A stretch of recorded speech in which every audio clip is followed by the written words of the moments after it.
Then on June 9th, Anthropic released Fable to the public. Think of it as a locked-down mythos. Same model, extra guardrails. In June 2026, the US government forced Anthropic to shut down its two most advanced AI models, 3 days after releasing one of them to the public. The reason wasn't what you'd expect, and what happened next tells you a lot about where AI regulation is actually headed. Not the headlines, the real thing. Stick around, because if you use Copilot, ChatGPT, Claude, or Gemini at work, this affects you more than you think. Quick background, so this makes sense. Anthropic, the company behind Claude. Our top tier is Mythos, the core of our AI. It represents the absolute peak of our research, designed to handle the most complex tasks with ease. Welcome to the future of AI.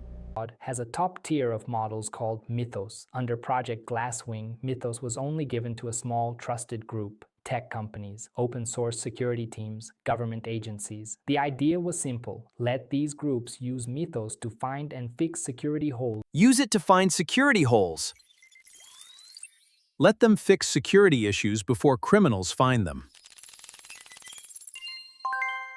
Before criminals could exploit them. Then, on June 9th, Anthropic released a second model to the general public, Fable. Think of it as a locked-down version of Mythos. Same underlying model, extra guardrails. Ask it something risky, chemistry, biology, cybersecurity, and it quietly falls back to a weaker, already public model instead. 3 days after Fable's launch, on June 12th, the US government issued an export control directive. It barred anyone who wasn't a US citizen from using Fable or Mythos, even people living in the US. That included some of Anthropic's own employees. Here's the catch. Anthropic has no way to verify every user's citizenship, and there's no way to stop two people from sharing a laptop or an account. So to block foreign nationals, they had to block everyone. Global shutdown, all users, no exceptions.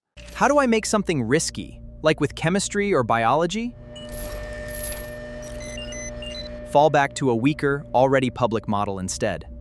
The stated reason, a flaw in Fable's guardrails that, according to White House officials, could have let criminals use it for hacking. Anthropic disputes that framing. According to the company, they got no advance warning, just 90 minutes to comply with the directive. Some reports suggest officials spent nearly a day trying to get Anthropic to pull the models voluntarily before the jailbreak was patched. Anthropic denies that too. Whichever version is accurate, the outcome was the same. Two flagship AI models offline worldwide with almost no notice. If you rely on an AI tool for real work, this isn't distant news, it's a preview. This was the first time a historically AI-friendly government pulled the plug on a frontier model over safety concerns. Not competitors complaining, not activists protesting, a direct shutdown, and it wasn't isolated. While this story was unfolding, news broke that the White House also asked OpenAI to hold back the public release of an upcoming model, sharing it only with approved partners first. So this isn't an Anthropic problem. It's becoming the new normal for how governments handle powerful AI releases. Here's the whole thing compressed. June 9th, Fable launches publicly.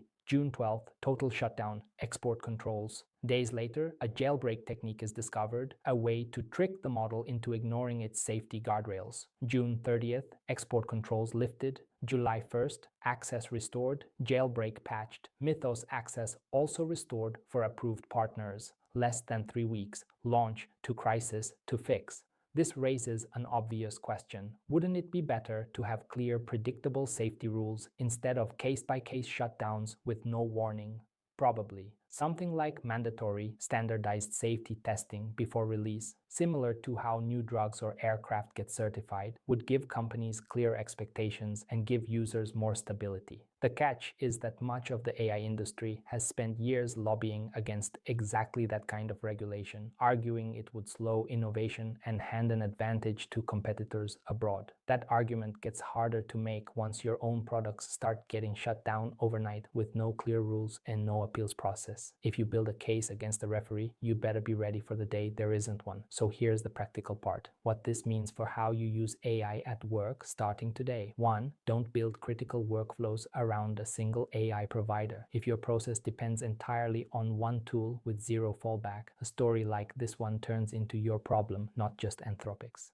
2. Keep an eye on which AI companies are transparent about incidents like this versus which ones stay quiet. That's a real signal of how seriously they take safety, worth weighing before you standardize your team around a tool. 3. Consider having a local model as backup. It won't match Claude or GPT for most tasks, but it never goes offline because of a government directive, because it's sitting on your own machine. If you want, search YouTube for how to install a local model on your computer. There are solid walkthroughs out there, and if you'd rather I made one myself, drop it in the comments and I'll put it together. So next time your AI tool goes down with no explanation, remember this story. It's not always a bug. Sometimes it's the most AI-friendly government in the world hitting the off switch, and figuring out how to build around that is quickly becoming part of the job. If this kind of breakdown is useful to you, subscribe. I cover stuff like this every week, and if you want it in more depth, the newsletter link is in the bio. It's free and it's worth it. And if you're on TikTok, follow me there too. I post weekly real AI workflows that don't always make it to this channel.